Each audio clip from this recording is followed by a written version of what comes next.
Coming up, we have a huge hint that Chris Jericho has revealed that pretty much, I think, says it all. He's probably leaving AEW. Also, we're going to talk about Elimination Chamber, and we are going to talk about a huge update to Seth Rollins. If you guys want more videos like this, don't forget to click that subscribe button and ring that bell. This way you never miss a video on the channel. And don't forget to check out nordvpn.com/Ango. Wrestling fans, it's one of the best tools you can utilize. You guys know WWE's on ESPN and Netflix and all these different places. But international viewers get to watch it internationally on Netflix. So, if you know, you know.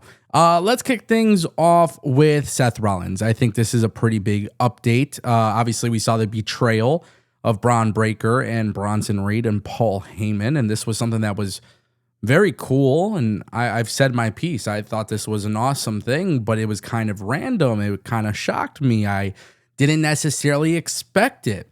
Now, according to a new report from PWInsider.com, there is a belief that Seth Rollins may actually be heading for shoulder or rotator cuff surgery to repair the damage he sustained at the Crown Jewel PLE. Now, the report states that some in WWE have a wait-and-see stance on Rollins' injury due to the fact that his previous injury angle was obviously fabricated, and that wasn't legitimate. However, there is a belief that this one is, and that's the reason why WWE decided to do the turn. One high-up executive acknowledged to PW Insider that Rollins was hurt, but at the time, no one had the full details. Now there is word spreading of potential surgery, but nothing has been officially announced by the company. Obviously, that's a big deal for a variety of reasons, because Saturday night's main event, CM Punk, Salt Lake City, Utah, versus Seth Rollins was the plan. Obviously, we have Survivor Series in which Seth Rollins was going into it, probably leading the vision. And what's really interesting here is what if Seth Rollins has to vacate the belt? If he's going for surgery or whatever it may be, that could be a possibility depending on the situation. Now, obviously, nobody knows 100% sure when this injury took place, but the belief is that it happened when Seth Rollins did the coast-to-coast headbutt. When you watch that back, when you watch the replays of it, it does look like maybe potentially that could have been the issue. But this is tough, man.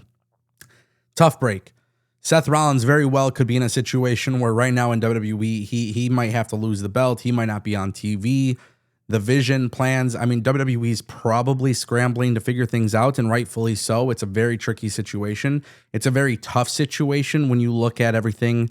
We'll wait and see. I'll obviously keep you guys updated along the way, though. Let's talk about it, guys. WWE Elimination Chamber. I know it's crazy to get excited about something taking place next year, but today we have a big update.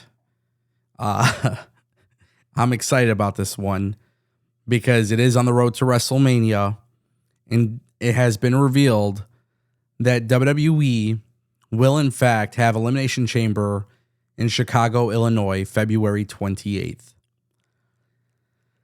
At this time, it hasn't been revealed which venue.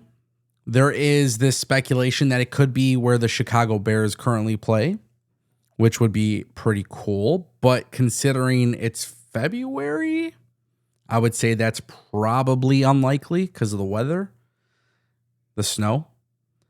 But obviously, when it comes to the WWE going to Chicago, it's a big market. CM Punk, obviously going into WrestleMania season, maybe he can go in as champion. Maybe this seems far-fetched, but we're literally talking about Seth Rollins possibly vacating the belt. What about CM Punk stepping in, having the belt? CM Punk, Seth Rollins, WrestleMania 42. Because hopefully by that point in time, Seth Rollins, cleared, ready to go. This is good. I mean, it really is good news. Chicago is a great crowd. They're going to be an excellent audience for the WWE. But of course, it's really, really, really hard to say, kind of what the plan could be there. But then it leads us to our next topic, which right now I think is huge. and that's WrestleMania 42 plans. And the reason why I think this is simultaneously good to talk about is because Dave Meltzer in the Wrestling Observer newsletter is reporting that the tentative plan is for Seth Rollins to go up against Roman Reigns. But with this Seth Rollins injury, what if CM Punk wins the belt?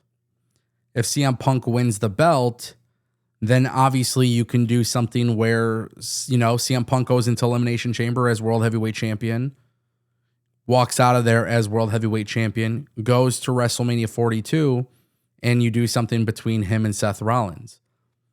And then I think maybe you have to have the conversation about a potential triple threat match with Roman, Seth, and Punk. But if I'm the WWE, and I know maybe this isn't the popular opinion, but why not do a fatal four-way match and add somebody else in there and let's just have an all-star lineup? That's kind of how I look at it. That brings us to our final topic, ladies and gentlemen. Chris Jericho's biggest hint as to him leaving AEW may have been revealed. So he has announced the 7th cruise, the Chris Jericho cruise, the Rock and Wrestling Rager, November 7th through the 11th of 2026. If you notice anything about this image, you may realize there is no AEW talent listed on the flyer as part of the announcement. You got a lot of big names. You got Jeff Hardy, you got Saraya, you got the Great Muta, you got Ted DiBiase, Carlito, Shotzi. The list goes on. AJ Francis, and it's a great lineup of talent. But Chris Jericho does not have any AEW talent on there. Since Chris Jericho has started the Rock and Wrestling Rager, the truth is, it's always been about the AEW talent that show up there. This time it's not. I think that's a very clear indication that Chris Jericho is leaving AEW. I think it's a very clear indication that Chris Jericho and Tony Khan are parting ways. And there's rumors of Chris Jericho going back to WWE. Will WWE allow Chris Jericho to do this? I think it would be pretty foolish if WWE didn't. WWE bringing Chris Jericho in, you have an opportunity with Fanatics and TKO and Chris Jericho to make a lot of money here. And if I were the WWE, I would see this as a great business opportunity. But as of right now, it doesn't appear that Chris Jericho is going to stay in AEW. I think this is a clear indicator. Whether he stays in AEW or leaves, it doesn't really matter. I think he's awesome. Chris Jericho's awesome. He'll figure it out regardless. I don't think AEW needs Chris Jericho either. I think the company has grown without him. Like, they don't need him anymore, which is good. But the fact that there's no AEW talent here is something that's very interesting. I'll keep you guys updated. Make sure you click subscribe.